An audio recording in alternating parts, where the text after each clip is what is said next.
अगर आप जवाहर नवोदय विद्यालय में सिलेक्शन लेना चाहते हैं तो इस वीडियो को पूरा जरूर देखें। इस वीडियो में मैंने रीजनिंग, हिंदी, मैथ तीनों के क्वेश्चन शामिल किए हैं। ये एक पूरा मॉडल पेपर है और ये मॉडल पेपर जैसे इस बार आपके एग्जाम में क्वेश्चन आएंगे सेम उसी पर बनाया गया है। इसको बनाने में काफ़ी ज़्यादा मेहनत लगी है, इसलिए आप इस वीडियो को पूरा जरूर देखें और वीडियो को देखने के बाद आप इसको रिवाइज करें, ताकि आप जैसे ही नवोदय का पेपर देने जाएं वहाँ पर आपके सामने क्वेश्चन आए तो आप उसको जल्दी से कर लें। तो चलिए आज के इस वीडियो में हम कुछ नया सीखते हैं। तो देखिए, सबसे पहले आपके सामने खंड 1 मानसिक योग्यता का प्रश्न खुल गया है। जल्दी से बताइए कि इसमें पहले का उत्तर कौन सा सही होगा। पहले वाले में इस आकृति का उत्तर आकृति क्या होगा। जल्दी से आप बताइए कि इसका उत्तर कौन सा सही होने वाला है। अगर हम ध्यान से देखें तो इसमें आपका डी ऑप्शन सेम इसी तरह है, इसमें कोई प्रॉब्लम है ही नहीं, तो इसमें आपका डी ऑप्शन बिल्कुल राइट आंसर हो जाएगा। ये बिल्कुल नहीं होगा, ये भी नहीं होगा, ये भी नहीं होगा, इसलिए आपका डी ऑप्शन बिल्कुल राइट आंसर है। चलिए बताइए दूसरे नंबर का उत्तर क्या होगा। दूसरे नंबर का उत्तर क्या होगा, सेम ऐसे कहाँ दिख रहा है। ए ऑप्शन, ये तो बिल्कुल नहीं होगा, ये भी नहीं होगा, क्योंकि ये बीच में देखो कैसा है और ऊपर थोड़ा सा ज़्यादा बड़ा हो गया है ना, इसलिए ये भी नहीं होगा। तो आपका पहला ऑप्शन बिल्कुल राइट होगा। क्वेश्चन नंबर 3 बताइए, जल्दी से बताएंगे कौन सा उत्तर सही होगा। क्वेश्चन नंबर 3 में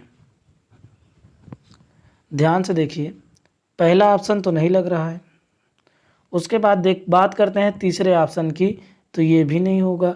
चौथा ऑप्शन बिल्कुल नहीं होगा, तो आपका दूसरा ऑप्शन बिल्कुल राइट आंसर हो जाएगा। ठीक है, चलिए क्वेश्चन नंबर 4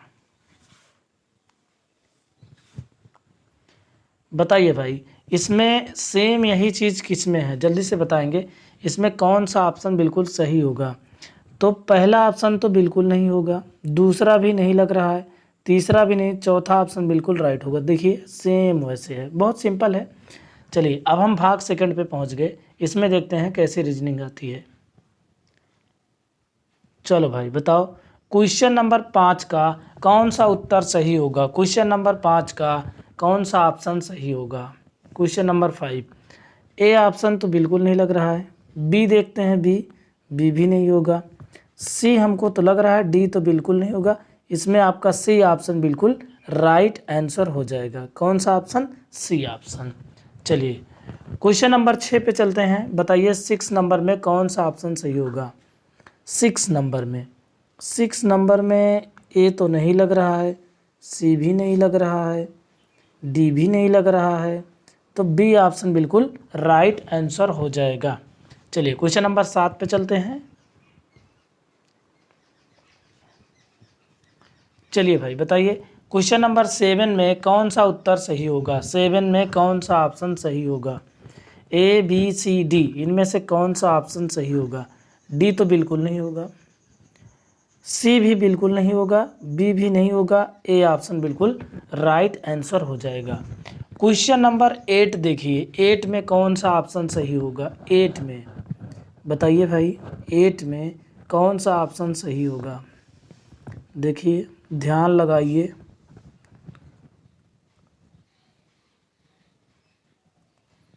सी भी नहीं, डी ऑप्शन बिल्कुल राइट आंसर हो जाएगा। चलिए भाग 3 में पहुंच गए। बताओ भाई क्वेश्चन नंबर 9 का आंसर क्या होगा। क्वेश्चन नंबर 9 बताइए इसका उत्तर क्या होगा। देखो 3 फिर पहले 4 फिर 3 फिर 2 फिर जानते हो कितना आएगा 1, यानी 9 का पहला ऑप्शन बिल्कुल राइट आंसर। क्वेश्चन नंबर 10, चलो भाई चलो बताओ क्वेश्चन नंबर 10 क्या होगा। इस बार कहाँ जाएगा, क्वेश्चन नंबर 10 कहाँ जाएगा। यहाँ ऑप्शन नंबर 2, 10 का बी। ठीक है, चलिए 11 का बताइए। 11 में आप देखिए चित्र, पहले एक सिंपल गोला है, उसके बाद फिर दो गोला है। ठीक है, मतलब एक गोले के अंदर गोला बन रहा है, फिर उसके बाद 3 है। ठीक है, अब इसके बाद क्या होगा, 4 होगा। तो चलिए देखते हैं।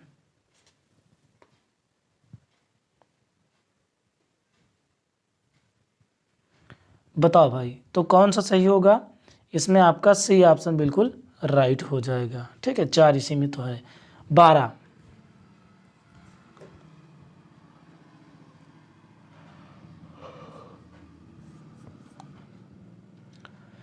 चलिए भाई बताइए क्वेश्चन नंबर 12 में आपका कौन सा विकल्प सही होगा। पहले ऊपर फिर इधर फिर इधर फिर अब कहाँ जाएगा, कहाँ जाएगा 12।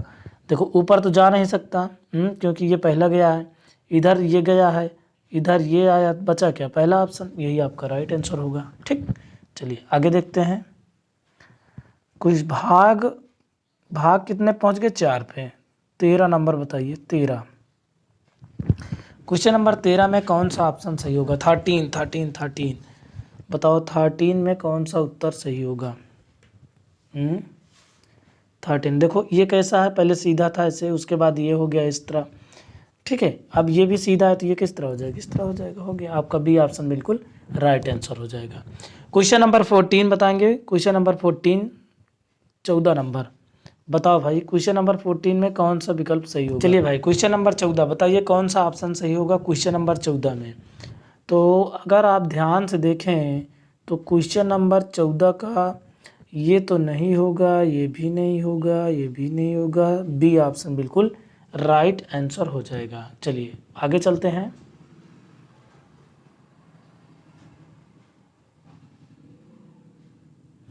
बताओ भाई क्वेश्चन नंबर 15 में कौन सा उत्तर सही होगा। क्वेश्चन नंबर 15 में, क्वेश्चन नंबर 15 में कौन सा ऑप्शन सही होगा।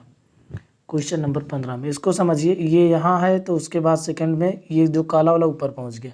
अब जब ये काला वाला ऊपर है तो अगले में कहाँ जाएगा, नीचे में तो आएगा, तो यानी डी ऑप्शन बिल्कुल राइट आंसर हो जाएगा। क्वेश्चन नंबर 16 बताओ भाई 16 में कौन सा ऑप्शन सही होगा। क्वेश्चन नंबर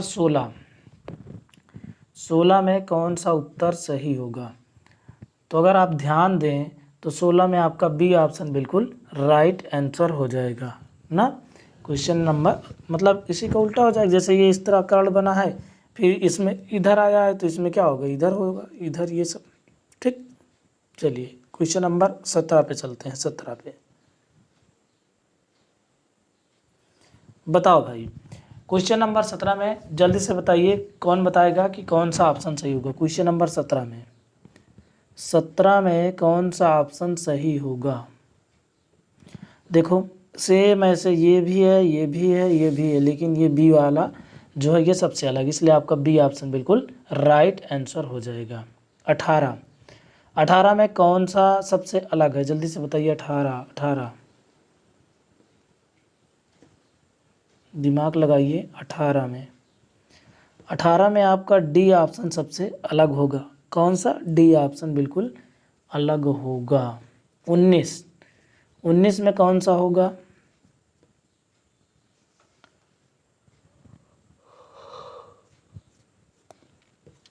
19 में भी आपका सी ऑप्शन सही हो जाएगा। कौन सा, सी। 20 में बताइए, 20 में आपका ए ऑप्शन बिल्कुल राइट आंसर हो जाएगा। 21 चलिए बताइए भाई, 21 में कौन सा ऑप्शन सही होगा। दर्पण प्रतिबिंब का है, बताइए कि इसमें कौन सा ऑप्शन सही होगा। क्वेश्चन नंबर 21, क्वेश्चन नंबर 21 बताइए कौन सा ऑप्शन बिल्कुल राइट आंसर होगा। क्वेश्चन नंबर 21, तो अगर हम ध्यान से देखें तो ये ऐसे बनेगा। ठीक, दर्पण का है सी, यानी 22 में बताइए सी कैसे बनेगा, जो सर सी बना है वो कैसे बनेगा। तो ऑप्शन नंबर ए बिल्कुल राइट आंसर हो जाएगा। 23 में बताइए, 23 में कैसा बनेगा, ऑप्शन नंबर सी। ठीक है, 24 बताइए, 24 बताओ भाई। क्वेश्चन नंबर 24 में कैसे बनेगा, ये आकृति कहाँ दर्पण बनाएगी, जल्दी से बताओ। 24 में तो अगर हम ध्यान से देखें तो इसका विपरीत, मतलब पहला ऑप्शन ही राइट होगा। क्वेश्चन नंबर 25 पे चले गए। 25 में बताइए कौन सा उत्तर सही होगा। 25 में 25 में कौन सा ऑप्शन सही होगा। 25, क्वेश्चन नंबर 25।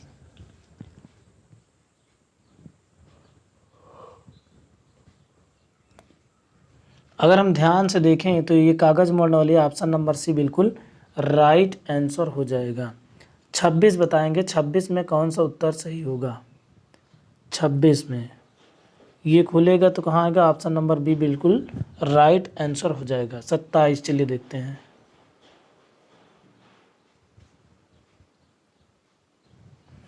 क्वेश्चन नंबर 27, जल्दी से बताइए कौन सा विकल्प सही होगा। क्वेश्चन नंबर 27 यानी 27 में कौन सा ऑप्शन सही होगा। क्वेश्चन नंबर 27 27 तो इसमें खुलेगा तो आपका ऑप्शन नंबर है बिल्कुल राइट आंसर हो जाएगा। 28 में बताइए, 28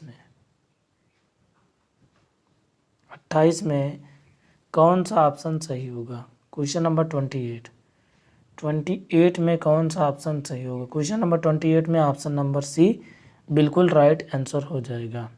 चलिए इसके आगे देखते हैं। 29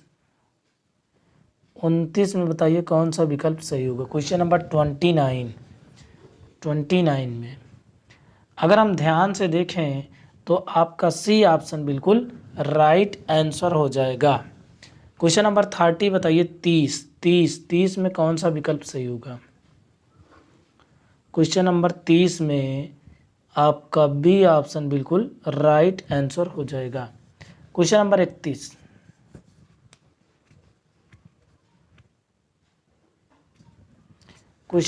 31 का बी ऑप्शन बिल्कुल राइट आंसर होगा। 32 में बताएंगे।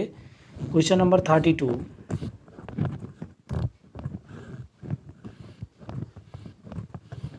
इसमें भी आपका बी ऑप्शन बिल्कुल राइट आंसर होगा। चलिए आगे देखते हैं।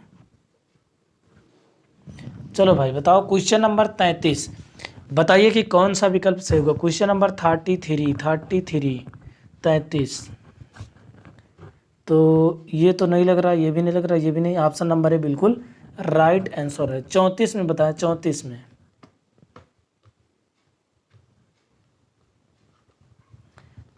में इसमें भी ऑप्शन नंबर है बिल्कुल राइट आंसर हो जाएगा। 35 बताइए प्लस कहाँ पर है। 35 बी ऑप्शन बिल्कुल राइट आंसर हो जाएगा। 36 बताइए 36 सी ऑप्शन बिल्कुल राइट आंसर हो जाएगा। आगे चलते हैं। तो अगर हम 37 में देखें तो 37 में आपका बी ऑप्शन बिल्कुल राइट होगा, यही सबसे अलग है सर्कल। ठीक है। 38 में कौन सा उत्तर सही होगा। 38 क्वेश्चन नंबर 38 में कौन सा विकल्प सही होगा। 38 में आपका कौन सा विकल्प सही होगा। 38 में आपका डी ऑप्शन बिल्कुल राइट आंसर हो जाएगा। चलिए 39 में बताइए। 39 बताइए कौन सा ऑप्शन सही होगा। 39 में कौन सा ऑप्शन सही होगा। 39 में कौन सा ऑप्शन 39 में सही होगा। C option. ठीक है, बाकी सब तो सेम ही है। 40 में कौन सा उत्तर सही होगा। 40 में सी ऑप्शन बिल्कुल राइट आंसर हो जाएगा। समझ गए। ठीक है, तो चलिए इसके बाद हम भाग सेकंड में पहुंच गए। मैथ गणित स्टार्ट हो गया। ठीक है, चलिए भाई मैथ का पहला क्वेश्चन आपके सामने है। क्वेश्चन नंबर 41 100 मीटर भुजा वाले वर्गाकार बगीचे के चारों ओर बाड़ लगवाने का व्यय 30 रुपये प्रति मीटर की दर से क्या होगा। बताइए भाई। तो देखिए चलिए इसका हम सल्यूशन देखते हैं। देखिए 100 मीटर क्या है, भुजा है, और बगीचा कैसा है, वर्गाकार है। तो जानते हो कि सबसे पहले हम बगीचे का मान लीजिए वर्गाकार बगीचा है और इसकी एक भुजा 100 मीटर है। तो जानते हो कि चारों भुजाएं भी 100 मीटर के बराबर होगी, क्योंकि वर्ग की सभी भुजाएं बराबर होती हैं। तो अगर इसका हम परिमाप निकाले ऐसे ऐसे घूमते हुए तो 400 हो जाएगा, क्योंकि वर्ग का परिमाप बराबर 4 गुणे भुजा होता है। अब 1 मीटर का खर्चा कितना दिया है, कह रहा है 1 मीटर का 30 रुपये लग रहा है। तो टोटल कितना है 400 मीटर। तो 400 गुणे 30 कर देंगे, कितना आ जाएगा 12,000। कितना आ जाएगा 12,000। तो कितना रुपये लगेगा 12,000 रुपये, यानी आपका ऑप्शन नंबर है बिल्कुल राइट आंसर हो जाएगा। क्वेश्चन नंबर 42 बताइए जल्दी से। एक घनाभ की लंबाई 8 सेंटीमीटर, चौड़ाई 6 सेंटीमीटर, ऊंचाई 3 सेंटीमीटर, तो घनाभ का पृष्ठ क्या होगा। घनाभ का पृष्ठ क्या होगा। तो घनाभ का सूत्र आप जानते हैं क्या होता है। घनाभ का पृष्ठ मतलब होता है वक्रपृष्ठ। वक्रपृष्ठ का सूत्र क्या होता है आप जानते हो, 2 × LB। यल मतलब कितना है 8 है, और बी मतलब कितना है 6।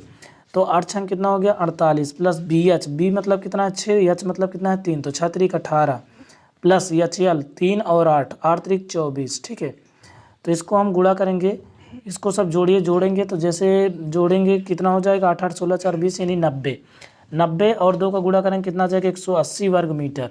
ठीक है, तो अगर आपको घनाभ का पृष्ठ का फार्मूला पता है तो आप इसे लगा सकते हैं, क्योंकि घनाभ का संपूर्ण पृष्ठ या पृष्ठ क्या होता है 2 × LB + BH + HL। ठीक। क्वेश्चन नंबर 43 बताइए जल्दी से, इसका उत्तर क्या होगा। एक रेलगाड़ी 45 किलोमीटर प्रति घंटा की चाल से समान गति से चलती है।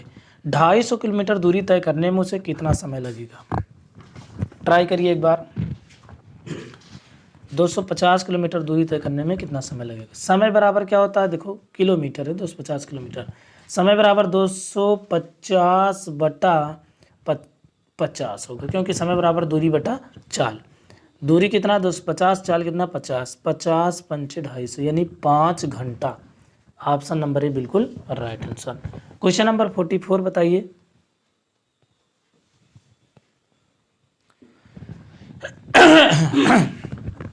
चलिए भाई, क्वेश्चन नंबर 44। एक रेलगाड़ी 12 घंटे में 432 किलोमीटर चलती है तथा उसकी चाल मीटर प्रति सेकंड में ज्ञात कीजिए।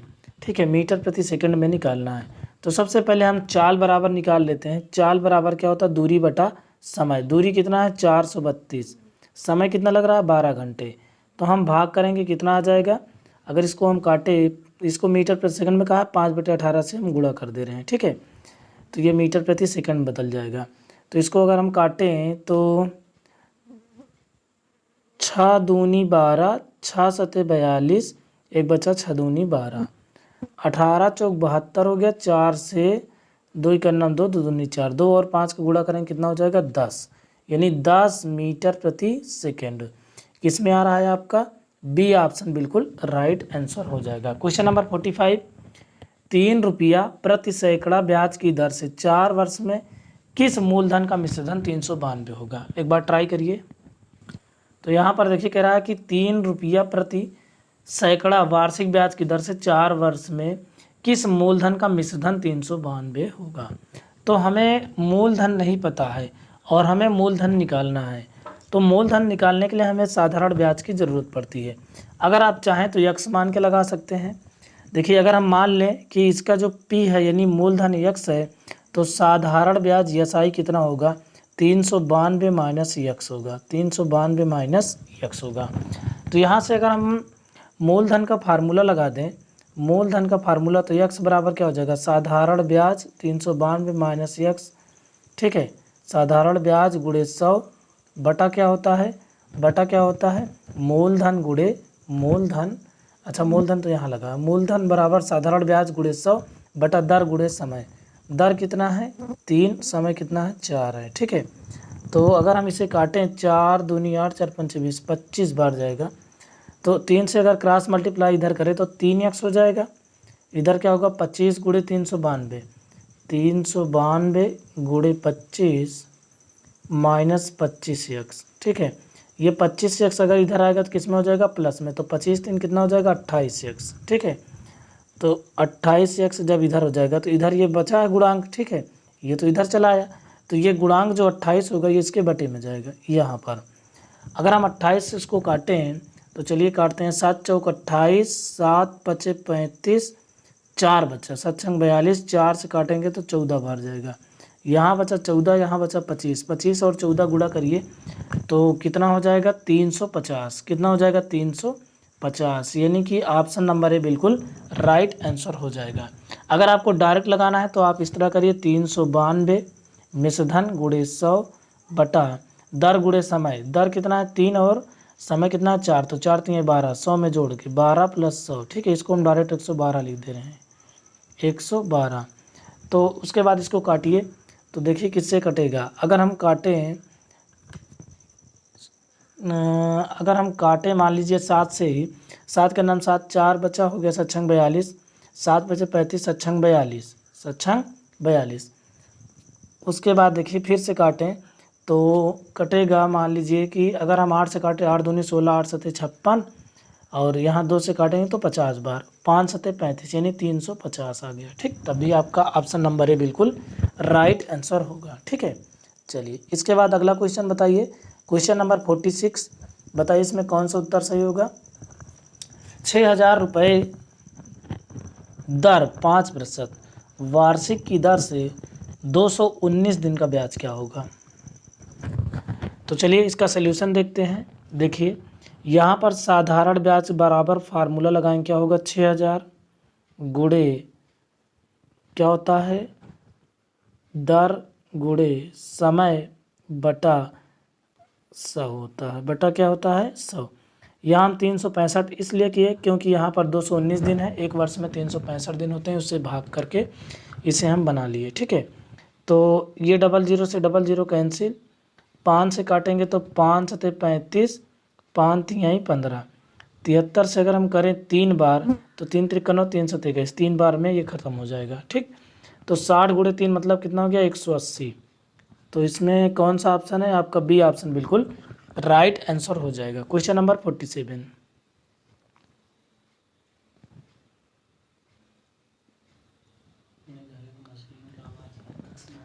क्वेश्चन नंबर 47, 12, 24 यक्स तथा 44 का औसत 30 है, तो यक्स का मान क्या होगा? 12, 24 यक्स 44 का औसत 30 है। एक बार ट्राई करिए आप। तो चलिए भाई इसका सलूशन देखते हैं। देखिए यहाँ पर लिखेंगे 12 + 24 + यक्स + 44 बराबर औसत कितना दिया है 30 दिया। टोटल कितनी संख्या है 4, तो यहाँ 4 से गुणा कर दीजिए, चाहो तो आप 4 से भाग कर सकते हो, बात वही है। इसको जोड़ेंगे तो टोटल कितना होगा 80, यक्स बराबर 30 चौको 120, 80 इधर आएगा माइनस में हो जाएगा, इसको जोड़ेंगे सभी को।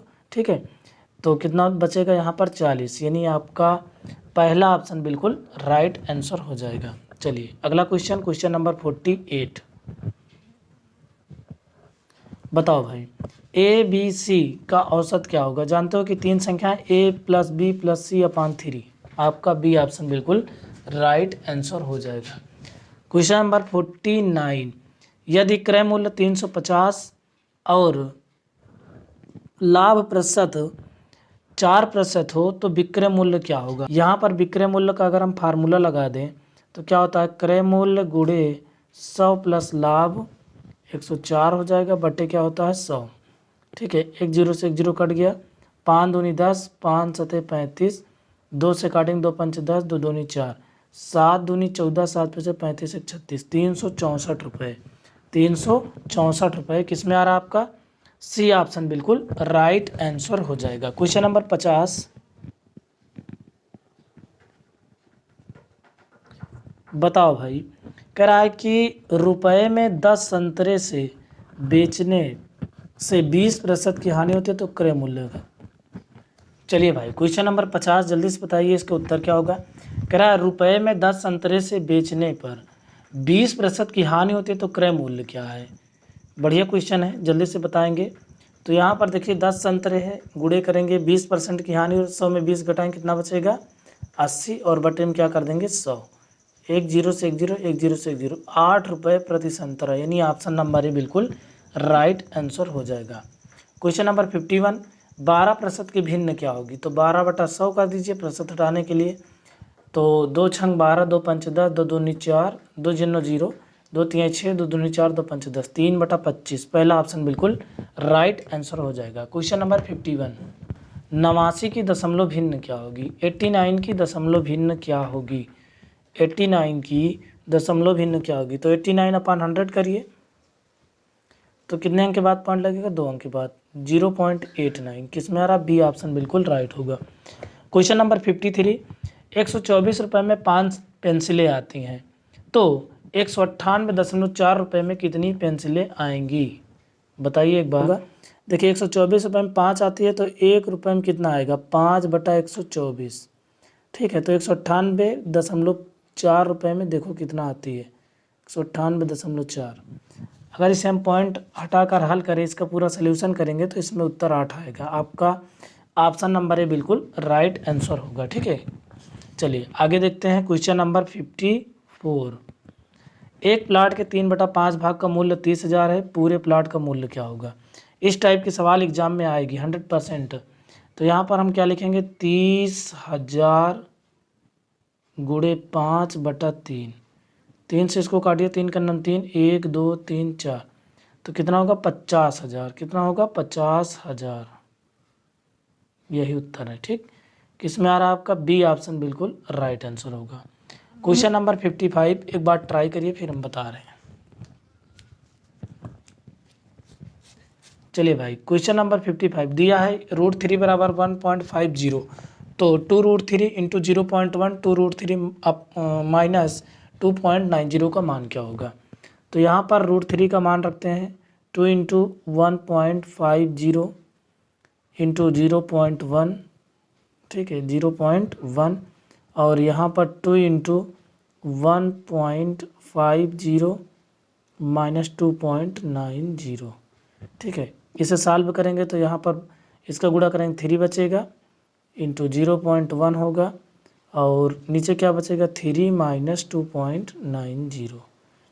यहाँ पर क्या हो जाएगा 0.3, नीचे क्या हो जाएगा 0.10।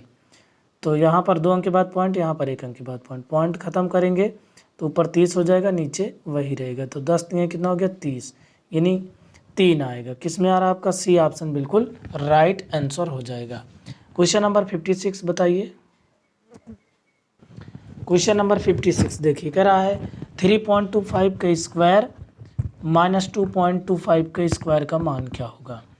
अगर आप ए स्क्वायर माइनस बी स्क्वायर का फार्मूला जानते हैं तो यहाँ पर इसको एक बार जोड़ के लिखना है, एक बार घटा के 3.25 प्लस 2.25, और एक बार घटा के 3.25 माइनस 2.25, ठीक है। तो इन दोनों को जोड़ेंगे कितना होगा 5.50 इंटू इसका क्या होगा 1, तो यानी 5.50, यही आपका उत्तर है। किस में आ रहा है 5.50, यानी आपका ऑप्शन नंबर बी बिल्कुल राइट आंसर होगा। क्वेश्चन नंबर 57 कह रहा है कि एक परिवार में चीनी का खर्च प्रतिदिन 300 ग्राम है, नवंबर माह में चीनी की खपत कितने प्रतिशत होगी।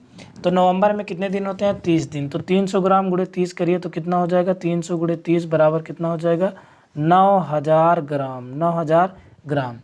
तो यहाँ पर ग्राम में उत्तर तो नहीं दिया 9000, तो 9000 ग्राम बराबर क्या होता है 9 किलोग्राम, क्योंकि 1 किलोग्राम में 1000 ग्राम, तो 9 kg, ऑप्शन नंबर ए बिल्कुल राइट आंसर हो जाएगा।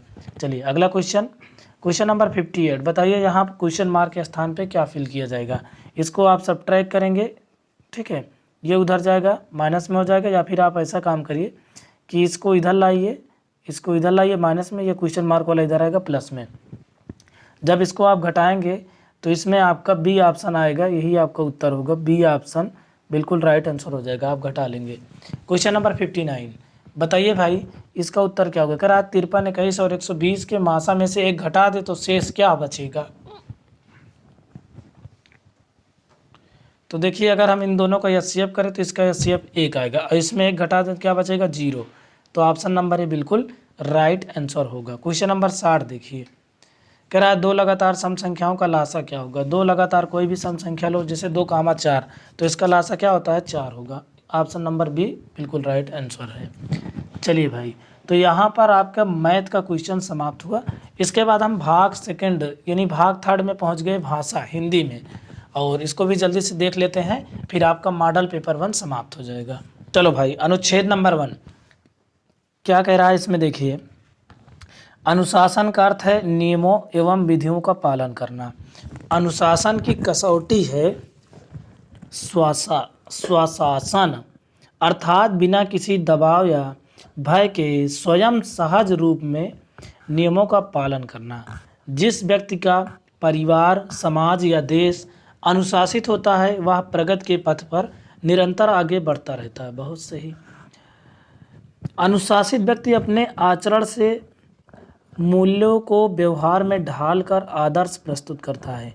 वह आत्म संयम से यह समझता है कि क्या करना चाहिए क्या नहीं करना चाहिए। आगे चलते हैं भाई, आगे क्या दिया है। अनुशासन एक प्रकार का भाव है, अनुशासन एक प्रकार का भाव है जो लोक मंगल की ओर प्रवृत्त रहता है। समाज और राज नियमों का, स्वास्थ्य और सदाचार के नियमों को अनुशासित व्यक्ति स्वेच्छा से पालन करता है। फलतः अनुशासन स्वभाव का अंग बन जाता है। अब चलिए क्वेश्चन पढ़ते हैं। अनुशासन का वास्तविक अर्थ क्या है। बिना किसी बाहरी दबाव के स्वयं के नियमों का पालन करना, या पंक्ति में खड़े रहना, या दंड के भय से नियमों का पालन करना, या शिष्टाचार का पालन करना। तो इसमें आपका पहला ऑप्शन सही होगा, बिना किसी बाहरी दबाव के स्वयं नियमों का पालन करना, ये अनुशासन का नियम है, यानी ऑप्शन नंबर ए बिल्कुल राइट आंसर हो जाएगा।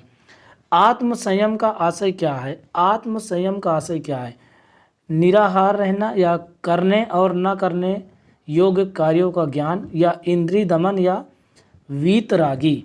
तो इसमें आपका बी ऑप्शन बिल्कुल राइट होगा, करने और न करने योग्य कार्यों का ज्ञान आत्म संयम का आशय है। ठीक है। क्वेश्चन नंबर 63, अनुशासन मनुष्यों को प्रेरणा देता है लोक मंगल की ओर, अधिकाधिक संग्रहण की प्रवृत्ति की ओर, आत्म केंद्रित प्रवृत्ति की ओर, या फिर स्वास्थ्य की ओर, स्वार्थ की ओर। तो इसमें आपका ऑप्शन नंबर ए बिल्कुल राइट हो जाएगा, इसमें लोक मंगल की ओर। किसमें? लोक मंगल की ओर, ये आपका बिल्कुल राइट आंसर है। आगे चलते हैं 64 नंबर पे। क्वेश्चन नंबर 64 क्या कह रहा है? वही देश प्रगति के पथ पर आगे की ओर बढ़ता है जहाँ व्यक्ति, परिवार व समाज अनुशासित है, यहाँ जहाँ लोकतंत्र है, या फिर जिसके पास अधिक सैन्य बल है, या जिसके पास प्राकृतिक संसाधन है। तो इसमें आपका कौन सा विकल्प सही होगा? जहाँ व्यक्ति, परिवार व समाज अनुशासित है वही देश आगे बढ़ रहा है। क्वेश्चन नंबर 65 क्या पूछा इसमें? अवतरण का केंद्रीय भाव क्या है? अवतरण, अवतरण का मतलब क्या होता है? अनुशासन या लोकतंत्र या समाज या परिवार। तो इसमें हम अनुशासन पढ़े, यानी अवतरण का केंद्रीय भाव मतलब क्या होता है? अनुशासन। तो इसमें आपका ऑप्शन नंबर ए बिल्कुल राइट आंसर होगा। ठीक है। अनुच्छेद नंबर 2 पढ़ते हैं। चलो भाई पढ़ो। आज से 500 साल पहले की बात है, विशाल, अनुच्छेद नंबर 2 पढ़ते हैं। आज से 500 साल पहले की बात है, हिमालय के दक्षिण में गंगा के मैदान में एक छोटा सा राज्य था। वह राज्य बहुत छोटा था, किंतु उसका राजा बहुत बड़ा था। बहुत बड़ा था। बड़ा वह इसलिए नहीं था कि वह 6.5 फीट ऊंचा था, बड़ा वह इसलिए था कि उसके हृदय में दान, दया, स्नेह, सहानुभूति, सेवा, सहायता के भाव लबालब भरे हुए थे। अब देखिए भाई, मतलब समझे कि 500 साल पहले हिमालय के दक्षिण गंगा के मैदान में एक छोटा सा राज्य था, वहाँ पे एक बड़ा सा राजा रहता था। बड़ा का मतलब ये नहीं बताया गया कि 6.5 फीट का था, 12.5 फीट का था, ऐसा नहीं था। मतलब वह दयालु था, सहानुभूत था, सेवा सहायता के लिए लबालब, यही कहा है ना, लबालब भरे हुए थे। वह राज्य छोटा होने पर भी संपन्न था। जमीन उपजाऊ थी, बाग बगीचे फूलों फलों से लदे रहते थे। जंगल घने दे वे भांति भांति के पेड़ पौधे, भांति भांति के जीव जंतु से भरे रहते थे। राज्य के बीचों बीच उत्तर से दक्षिण तक छोटी नदी बहती थी, जो चांदनी रात में ऐसी लगती जैसे चांदी का पहाड़ पिघल कर वह चला हो। क्या गजब बात है। वहाँ बसंत में कोयल कुछ कटी, बरसात में मोर नाचते, खेतों में अन्न फसलें लहराती, फुलवारियों में तरह तरह के फूल मगमगाते। यही है ना भाई कि गमगमाते हैं, तरह तरह के फूल गमगमाते, कह रहा हूँ मगमगाते। क्या गजब पढ़ता हूँ हिंदी। यह सब खुशहाली इसलिए थी कि वहाँ के लोग परिश्रमी और कार्यकुशल थे। राज्य के सारे नर नारी खेती बाड़ी में अधिक परिश्रम करते थे, उचित समय पर समुचित बीज और खाद डालते, इसलिए समय पर अन्न का उत्पादन होता। गजब चीज़ है। चलिए भाई, मज़ा आ गई कहानी पढ़ने में। छोटा सा राज्य कहाँ था बताइए भाई? दक्षिण में, उत्तर में, पूरब में, पश्चिम में, कहाँ था? दक्षिण में, जानते हो ना। चलो अगला क्वेश्चन देखते हैं।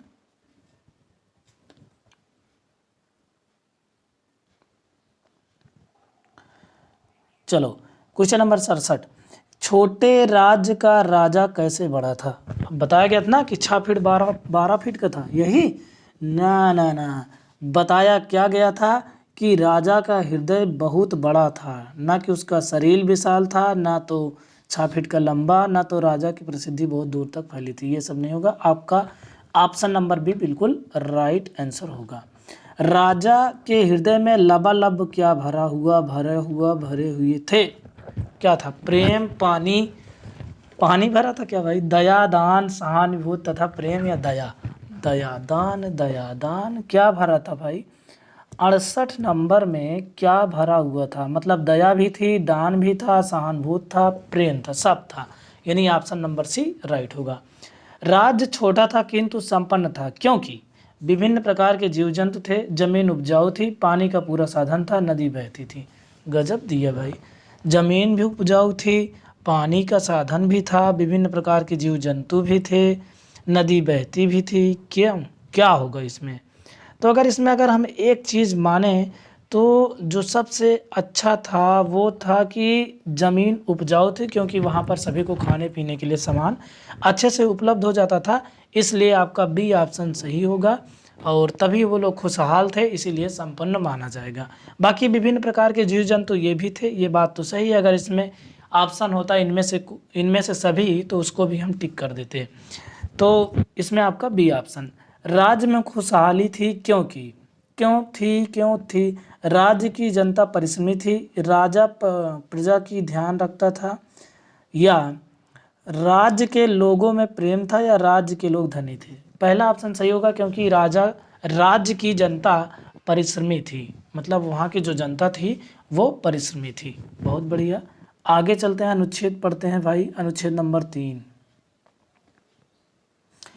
जब कंस के बुलाने पर श्री कृष्ण ब्रजभूमि से मथुरा चले तो उन्होंने गोप गोपियों को आश्वासन दिया कि वे शीघ्र ही लौट आएंगे। ब्रज के सारे गोप गोपी बहुत दिनों तक श्री कृष्ण के आगमन की प्रतीक्षा करते रहे।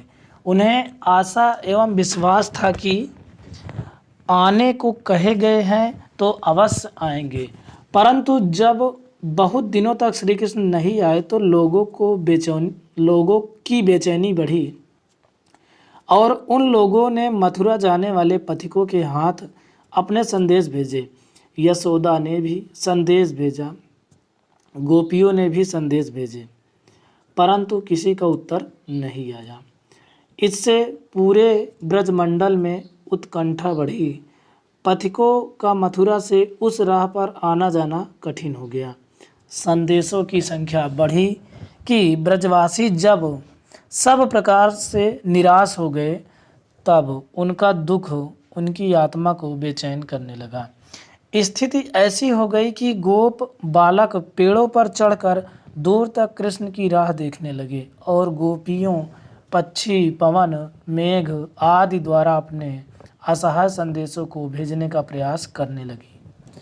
तो मतलब कि इसमें जो कंस के बुलाने पर कृष्ण ब्रजभूमि से मथुरा चले गए। अच्छा, तो भाई बाकी लोग परेशान हो गए, क्योंकि जानते हो कृष्ण भगवान थे। पहला उत्तर बताइए कि कंस के बुलाने पर श्री कृष्ण कहाँ चले गए? मथुरा या गोकुल, ब्रजभूमि या बरसाने? कहाँ चले गए बताओ? कहाँ चले गए? जानते हो, मथुरा चले गए। ऑप्शन नंबर बी बिल्कुल राइट आंसर हो जाएगा। ठीक है, आगे देखते हैं। क्वेश्चन नंबर 72 में, श्री कृष्ण बहुत दिनों बाद भी मथुरा से नहीं लौटे तो गोप गोपियों ने क्या किया? मथुरा जाने वाले पथिकों से अपना संदेश भिजवाया, राजा को खबर दी, गोप गोपियाँ स्वयं चले गए, यशोदा के हाथों संदेश भिजवाया। तो इसमें आपका डाउट क्या है? क्वेश्चन नंबर 72 में कौन सा सही होगा? मथुरा चले जाने वाले पथिकों से अपना संदेश भिजवाया। ठीक है, बाकी पत्र तो जानते हो, बिना पत्र भेजा भी गया फिर भी कोई संदेश नहीं आया ना। तो 73, गोप बालक कृष्ण की राह किस प्रकार देखते थे? रात में इंतजार करके, या पेड़ों पर चढ़ के, या सड़क पर बैठ कर, या मकान की छतों पर खड़े होकर? तो इसमें कौन सा होगा 73 में बताइए। तो इसमें आपका बी ऑप्शन सही हो जाए, क्योंकि वो पेड़ पर चढ़कर उनका इंतजार करते थे। किसके बुलाने पर श्री कृष्ण मथुरा गए? किसके बुलाने पर श्री कृष्ण मथुरा गए? तो इधर है उत्तर भाई, किसके बुलाने पर? किसके बुलाने पर? कंस के, यशोदा के, गोप बालक या ब्रजवासी? तो आप जानते हो कि कंस के बुलाने पर वो मथुरा गए थे। Option number C. किस बात को लेकर ब्रजवासियों की उत्कंठा बढ़ी? मथुरा जाने से, या श्री कृष्ण के अपमान से, या श्री कृष्ण के वापस न लौटने से? संदेश भेजने के बाद भी कोई उत्तर नहीं आया। तो सोच समझ कर बताइए कौन सा उत्तर सही होगा। तो इसमें आपका डी ऑप्शन सही होगा, क्योंकि जब उन्होंने संदेश भेजा कोई उत्तर नहीं आया तो उनके मन में थोड़ा सा उत्कंठा बढ़ी कि पता नहीं श्री कृष्ण भगवान ने हमारे संदेश का जवाब क्यों नहीं दिया, या फिर अभी तक क्यों नहीं आए। आगे चलते हैं, अनुच्छेद नंबर 4 लास्ट। चलो भाई पढ़िए। कैकेयी राजा दशरथ की पत्नी और भरत की माँ थी। ये बात तो जानते हैं हम। राजा दशरथ ने कैकेयी को 2 वरदान दे रखे थे। वह मंथरा के कहने में पढ़कर राजा दशरथ से 2 वरदान मांगे कि अयोध्या के राजा भरत हों और राम 14 वर्ष के लिए जंगल चले जाएं। राजा दशरथ अयोध्या के राजा थे, वे बूढ़े हो चले थे। अब वे अपने सबसे बड़े पुत्र रामचंद्र को राज गद्दी पर देना चाहते थे। राजा ने राम के राजअभिषेक की घोषणा कर दी। प्रजा अपने प्रिय राम को राजा बनने की बात सुनकर प्रसन्न थी। खत्म कहानी। क्वेश्चन नंबर 76 का उत्तर बताइए। कैकेयी ने किसके बहकावे में आकर राजा दशरथ से 2 वरदान मांगे? वही सब जानते हो, मंथरा, और कोई हो ही नहीं सकता। ऑप्शन नंबर बिल्कुल राइट आंसर है। फिर अगला, कैकेयी ने वरदान मांगा कि राम 14 वर्ष के लिए जंगल में रहें और अयोध्या के ऑप्शन नंबर 1 है, अयोध्या के राजा भरत हों या फिर शत्रुघ्न राजा हों या भरत राज्य में धन बांटे, मैं रानी बनूं। अच्छा, तो क्या होगा? अयोध्या के राजा भरत हों। ठीक, पहला ऑप्शन बिल्कुल राइट होगा। चलिए अगला देखते हैं। अगला कह रहा है कि राजा दशरथ कहाँ के राजा थे? कहाँ के थे? मिथिला, अयोध्या, चित्रकूट, प्रयाग के। प्रयागराज के थोड़े होंगे, अयोध्या के होंगे। कहाँ के होंगे? अयोध्या के। राजा दशरथ के सबसे बड़े पुत्र कौन थे? जानते हो कि वैसे भी सबसे प्रिय, सबसे आदर्शवादी, त्यागवादी, जिन्हें हम सब रोज हमेशा बोलते रहते हैं, जय श्री राम, पहले पुत्र उनके थे। 80 नंबर क्वेश्चन। राजा दशरथ ने किस बात की घोषणा की? कैकेयी के देश निकाले की, राम के राज्याभिषेक की, या राम के वनागमन की, या भरत को गद्दी की? जानते हो कि राम भगवान के राज्याभिषेक की घोषणा कर दी थी। तब पहुंची भाई फिर मंथरा के कहने पर कही नहीं, ऐसा नहीं वैसा होगा, और रामचंद्र जी 14 वर्ष के लिए वनवास पहुंच गए। तो उम्मीद है आपको कहानी बहुत बढ़िया लगी होगी और आपको पढ़ने में मज़ा आया होगा। तो इस वीडियो को पूरा देखें, शेयर करें, चैनल को सब्सक्राइब करें ताकि और लोगों का फ़ायदा हो, और सभी अच्छी तरीके से मॉडल पेपर को हल करें ताकि आपके एग्ज़ाम में क्वेश्चन आए तो आप उसको जल्दी से जल्दी कर पाएँ। तो चलिए मिलते हैं किसी और के इस पेपर के साथ। वीडियो देखने के लिए बहुत बहुत धन्यवाद।